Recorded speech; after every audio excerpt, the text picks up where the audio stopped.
Good to see you, Dick. It's good to be back. Everything has been arranged. She's up there waiting for you. Thank you.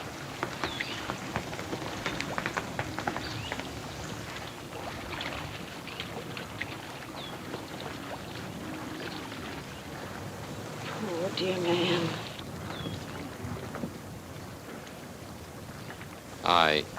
I guess I'll be going now. Good luck to you, Dick.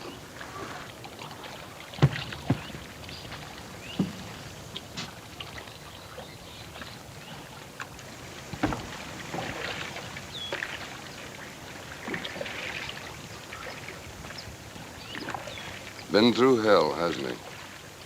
To a man like that, 2 years in prison is worse than hell. Isn't that Dick Harlan? The chap who used to live in back of the moon? Yes, I believe it is.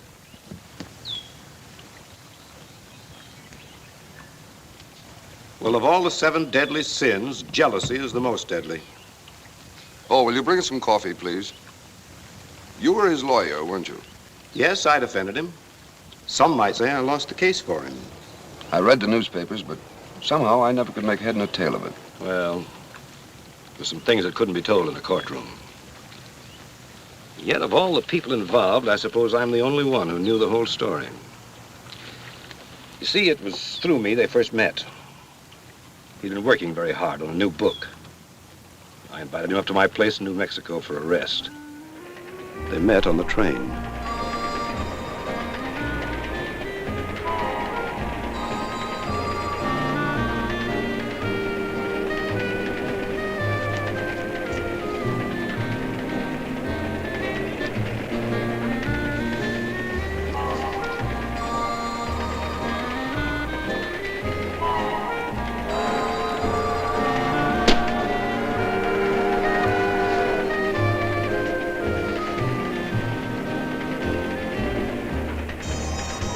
Thank you.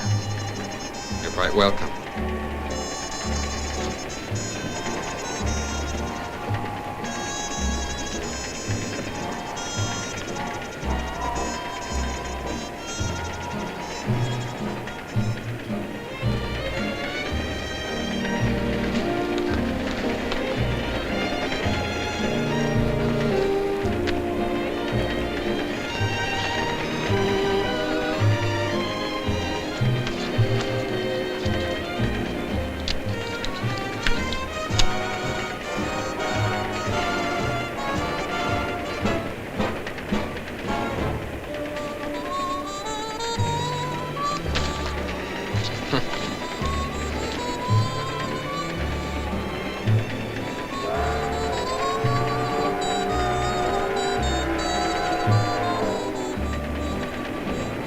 Oh, I'm sorry. I was staring at you, wasn't I? I didn't mean to, really. It's only because you look so much like my father. When he was younger, of course, your age. A most remarkable resemblance. For a moment, I thought... Do forgive me. Well, to tell you the truth, I was doing quite a bit of staring myself. And I assure you, it's not because you look like my mother. As a matter of fact, I can't say you look like anyone I've ever met before. Then why did you stare? Do you really want to know? If it's not too unflattering. Now, you know perfectly well that nothing I could say about you, the way you look at me, could be anything but flattering. Of course, if you don't like flattery. Oh, but I do. On second thought, it won't be flattery. It'll be the truth and nothing but the truth. Any resemblance to flattery will be sheer coincidence. Shall I proceed? Proceed. While I was watching you, exotic words drifted across the mirror of my mind as summer clouds drift across the sky. Mm-hmm. Couldn't you be a bit more specific? I'll try. Watching you, I thought of tales in the Arabian Nights, of myrrh and frankincense And patchouli? Patchouli, that's it. Wait a minute.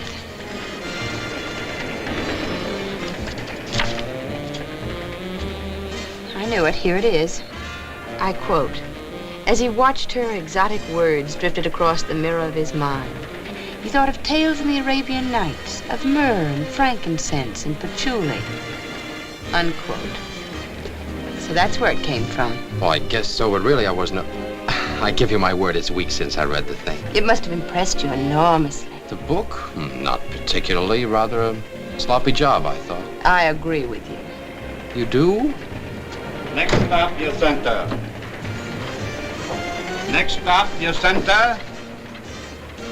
Oh, that's me.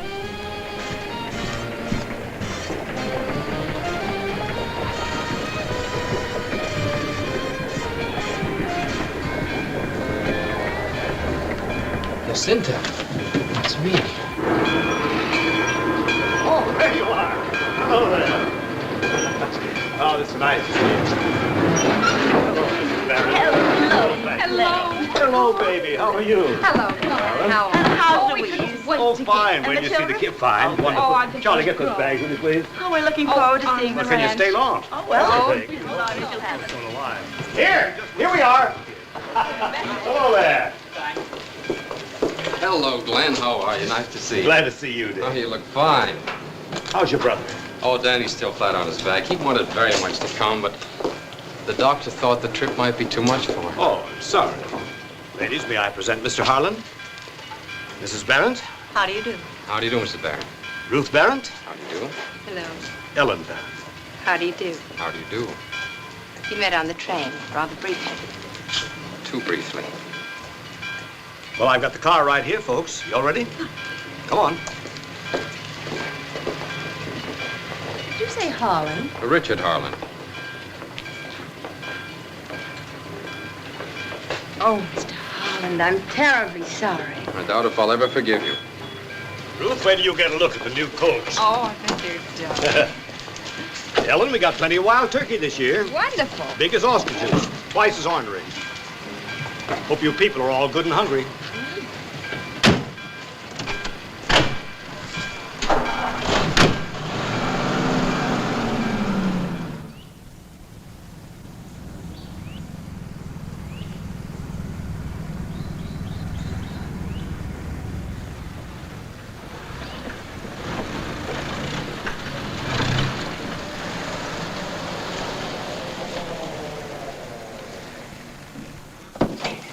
Here we are.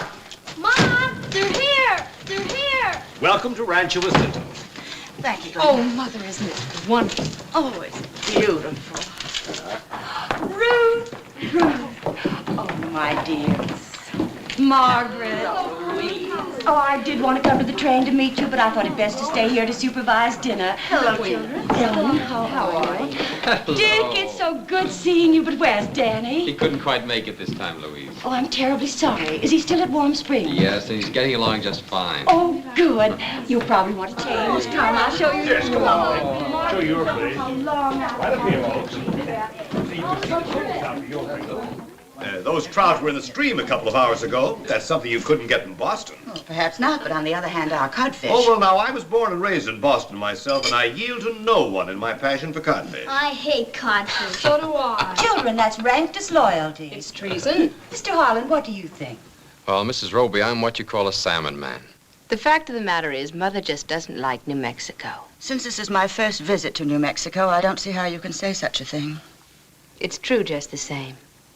Father and I used to come here every spring, year after year. And occasionally Ruth came along, but never Mother. It's too bad Mr. Barron didn't come along this time. I've been told I resemble him. Who told you that, Mr. Harlan? I did. Louise, don't you think so? Well, yes, now that you mention it. Glenn? Well, in a way. In every way. I noticed it the minute I saw him in the club car. His face, his voice, his manner. It's uncanny. Well, I must admit you've aroused my curiosity. If I should get an opportunity to meet your father. That's hardly likely, Mr. Harlan. My husband... We've come here for my father's funeral. My goodness, there is a resemblance. Why, a most decided resemblance. Tell me, what did they mean about coming here for the funeral? Oh, that was rather a figure of speech. As a matter of fact, Professor Barrett died some time ago in the East, and his body was cremated. They brought the ashes here. They're having the ceremony in the morning. Where? High up in the mountain, sort of a plateau. a favorite spot of his. He used to go there a lot with Ellen. Well, now, if you'll excuse me, I'll see if the children have gone to bed.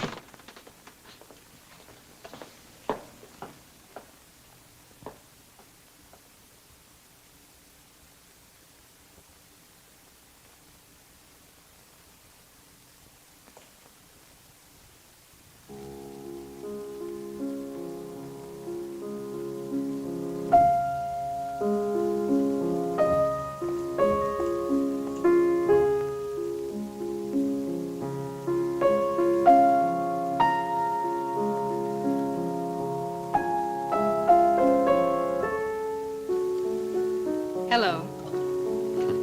Hello. Ellen's gone for a walk. Well, how did you know that I... Oh, I'm quite psychic. Oh. And is your sister psychic, too?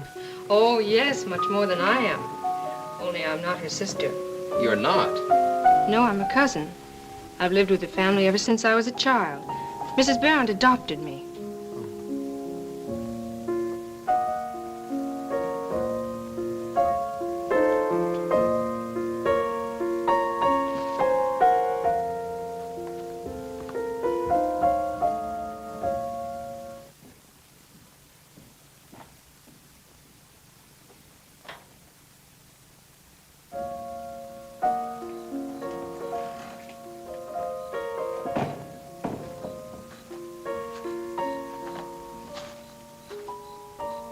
Good evening, Mr. Holland. Oh, good evening.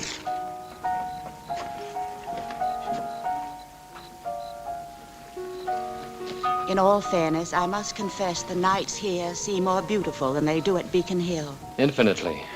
I think everything's more beautiful here. Ellen has gone for a stroll. Thank you.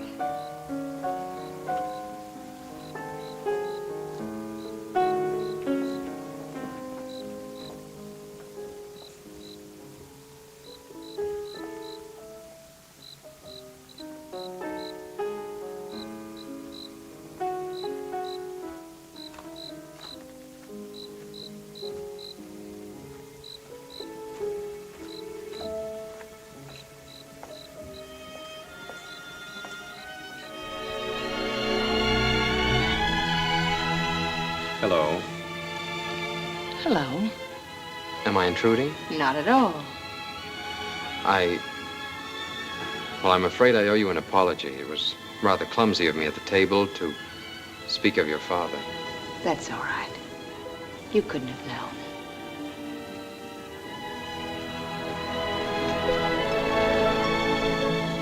You were very close to your father, weren't you? Yes, we were inseparable. From the time I was able to walk, we were both happiest when we were together.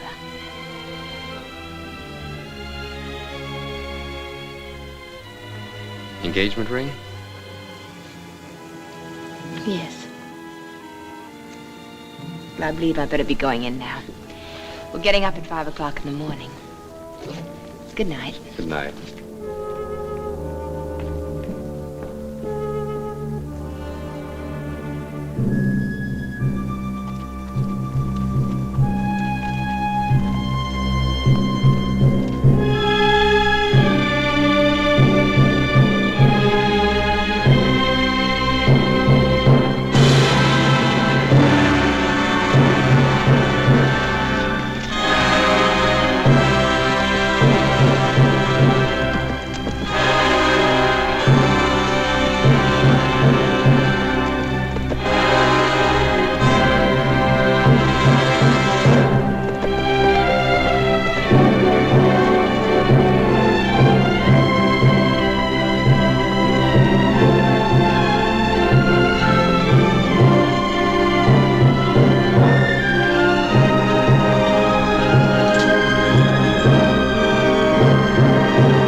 Don't you think somebody ought to go look for Ellen? What for? Well, it's pretty wild country up there. Perhaps she's lost. Oh, Ellen knows her way home. Well, I know, but it's been over 12 hours. Suppose something happened to her. Nothing ever happens to Ellen.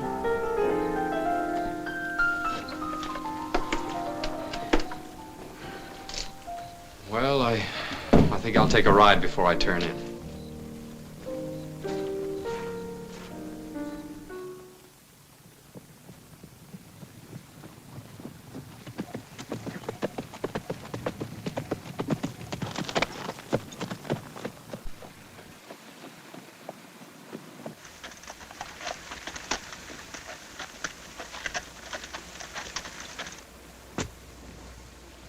Are you all right?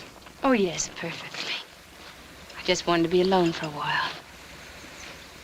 Thank you for coming to the funeral this morning. You knew I was there? Yes, I saw you as I rode by. I hope you don't think it was just curiosity. No, I understand.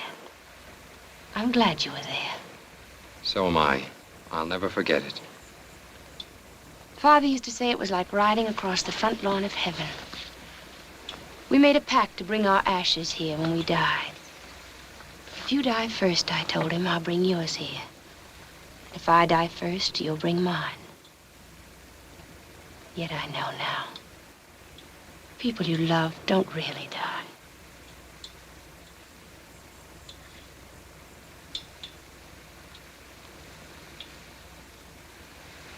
Shall we go now?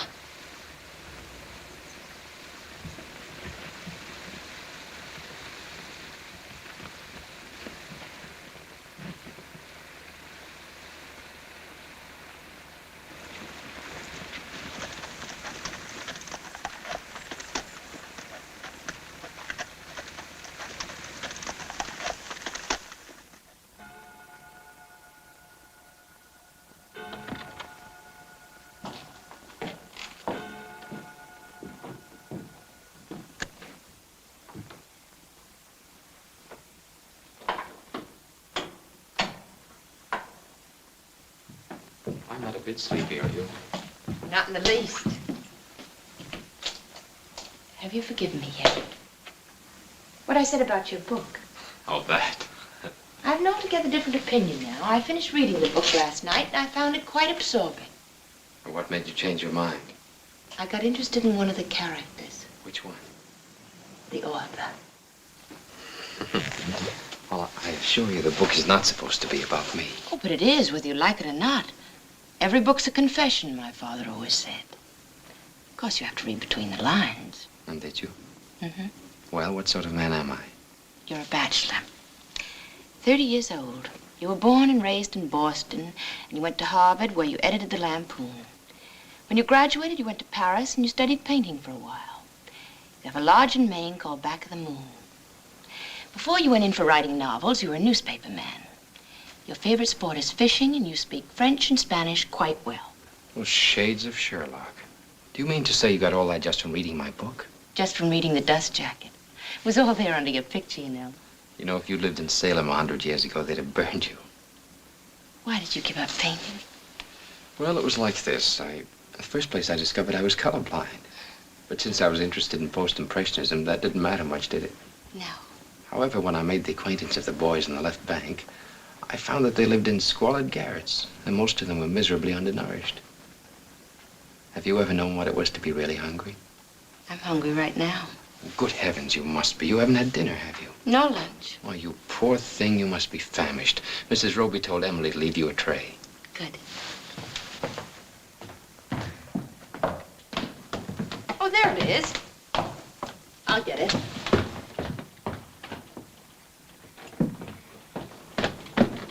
Let me. Tell me about your place in Maine. Oh, it's just a cabin. A shack, that's all. But it's set down in just about the most beautiful country I've ever seen. Why do you call it Back of the Moon? Well, there's a lake up there, shaped like a crescent. Danny and I used to spend all our summers there. You love Danny a lot, don't you? Well, naturally, Is that why you've never married? Because you've had to take care of him? No, not exactly. The way I feel about marriage, well, it's like, thank you. It's like that trip I made to Europe after I was graduated. I hadn't the least idea of going abroad. It just happened. I was taking a walk with a girl, and we went down to Boston Wharf and watched a freighter being loaded. And I liked the looks of her. The girl? No, the freighter. She looked good to me and she smelled good to me. I didn't even know where she was going, but I knew I was going with her. And I did.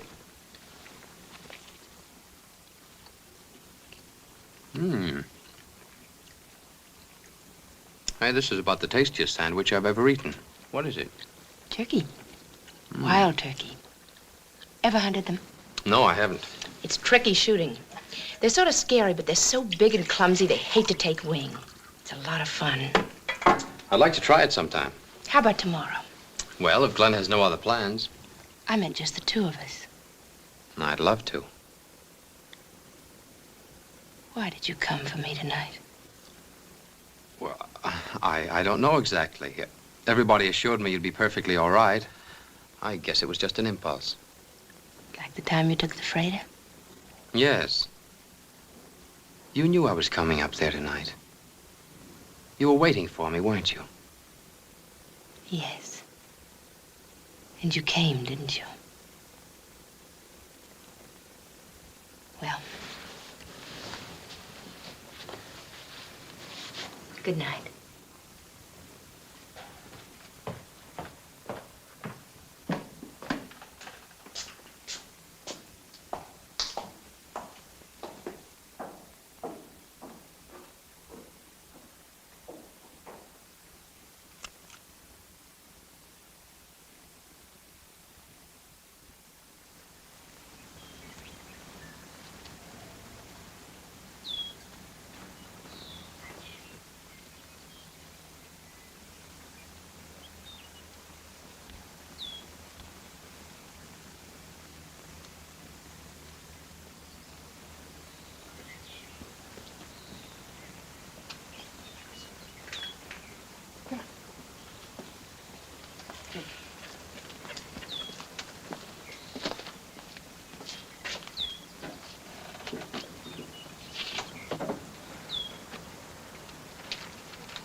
Hello.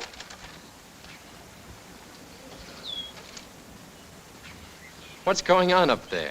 I'm just pruning and tying up the roses. I hope I wasn't interfering with your work. Oh, not at all. I'm glad you're here. I was thinking about you. Something you said the other night. What did I say? Something rather strange. You said you'd been adopted by Mrs. Barrett. What's so strange about that? Well, you didn't say Mr. and Mrs. Barrett. Weren't you adopted by both of them? Well, yes, of course. Then why did you say Mrs. Barrett? I don't know. I suppose it was because she suggested that she was alone so much of the time, and I mustn't keep you from your work.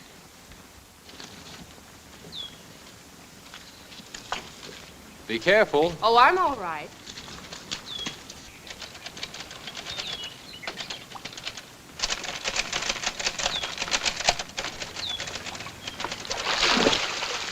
How's that for an entrance? Perfect. I'm delighted to see you. All of you. Thank you. I do hope I've interrupted you in your work. You have. Constantly, all morning. But how could I? I haven't been with you until just now. Oh, yes, you have. I've been thinking about you and about Quentin. Who told you his name? Glenn Roby. How did he happen to tell you? I asked him. Why? Because I hated Quentin. Do you know him? No. Then why do you hate him? Because you knew him. That's nice. You going to hate everybody I know?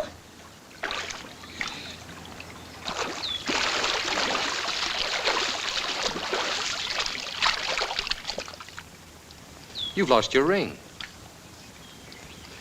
No, I took it off an hour ago. Forever. Come on, Mom, hurry up!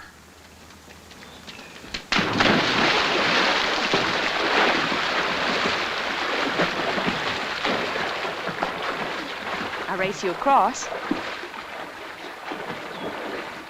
1, 2, 3, go!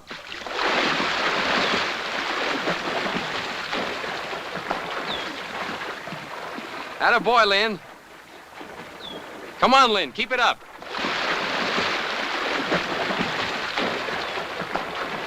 Come on. Lynn's going to win. No, Ellen. Ellen always wins.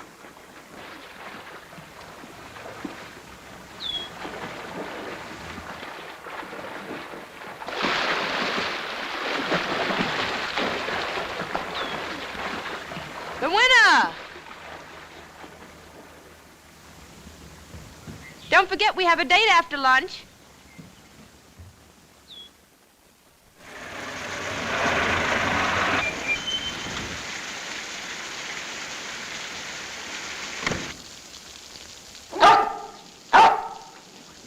Quiet, Chris. Lie down.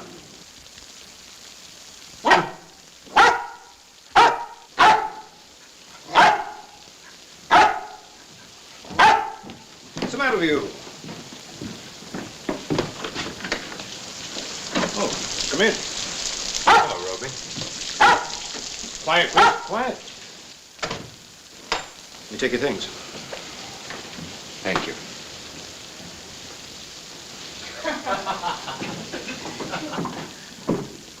Here, let me fix it.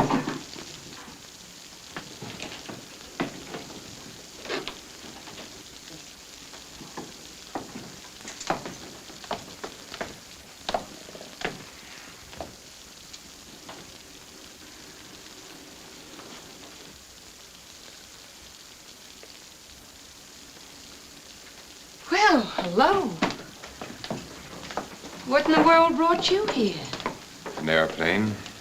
I grabbed the first one I could catch after getting your telegram yesterday. Why all the rush? I wanted to be among the first to congratulate you on your forthcoming marriage. Well, we hadn't planned to announce it for a while, but since you've let the cat out of the bag... Darling, this is Russell Quinton. My fiancé, Richard Harlan. How do you do? Might I have a moment with you alone? Certainly. We can go in the library. Will you excuse us? Mrs. Barron, Ruth.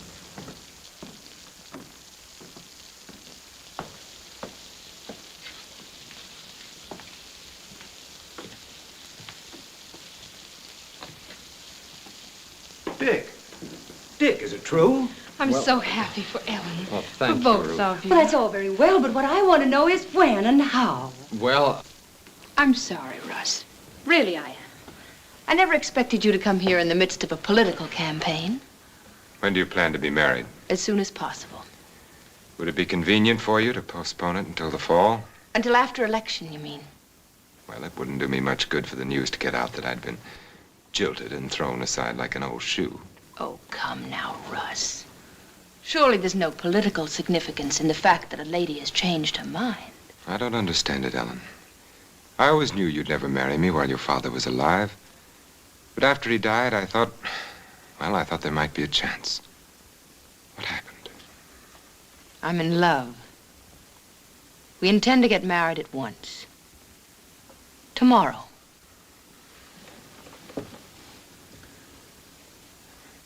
Don't look so downcast. I'll still be able to vote for you. Perhaps you don't think I'm good enough for you, or romantic enough. I know people thought I was marrying into the Barron family for reasons, but that's not true. I want you to know that I had only one reason. I want you to know that I was in love with you. I'm not a man who loves often, Ellen. I love once. Thank you, Russ. That's quite a concession. I loved you. And I'm still in love with you. That's a tribute. And I always will be. Remember that. Russ, is that a threat?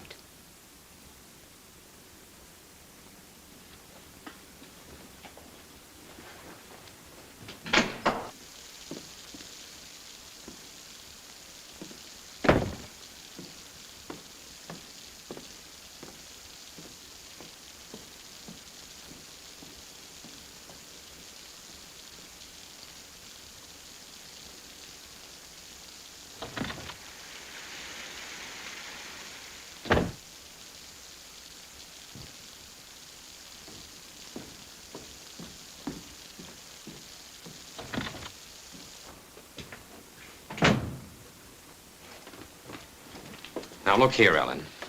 Darling, will you marry me? Why, you unpredictable little...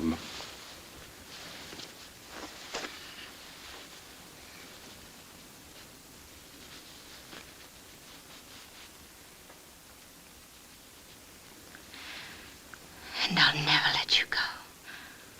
Never, never, never.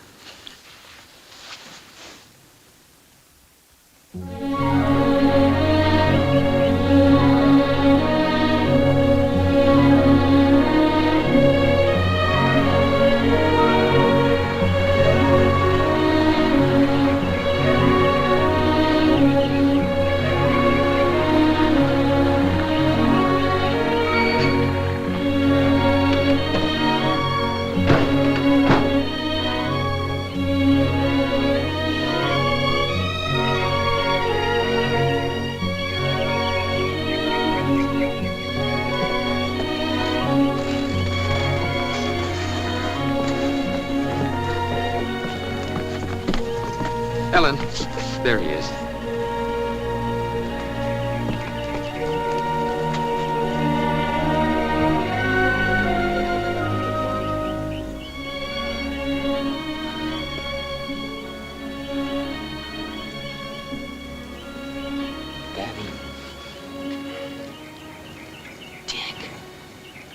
Dick. Easy, boy, easy. Oh, Dick. Hey, you put on weight. Say, I believe you've actually grown. You look sort of different yourself. Get my telegram? Yeah, but I didn't sleep much that night. I just kept thinking, now he's left the ranch, and now he's in Chicago. I kept seeing that train coming nearer and nearer. I counted every turn of the wheels. May I come in? Hi, Danny. Hi, Ellen. I hope you like her, Danny. Because if you don't, we'll send her right back. Oh, please don't let him fire me, Danny. I like this job. Don't you worry. If he fires you, I'll hire you. Thank you. Were you surprised to get my letter? Not a bit. I knew it was in that letter even before I opened it. I just kept reading it over and over again. Just to sort of Get used to the idea? yeah. I was trying to picture what kind of a place Taos was. How long a honeymoon is. Ellen didn't like Taos. I thought Warm Springs would be a much better place for a honeymoon. Gosh, I hope you can stay a while. We're going to take a cottage right here in Warm Springs. And live here, you mean? That's right. That's Ellen's idea. That's the way she wants it. Gosh. Well, Mrs. Harlan, I think I can feel safe in saying the job is permanent. Thank you, sir. I always does my best.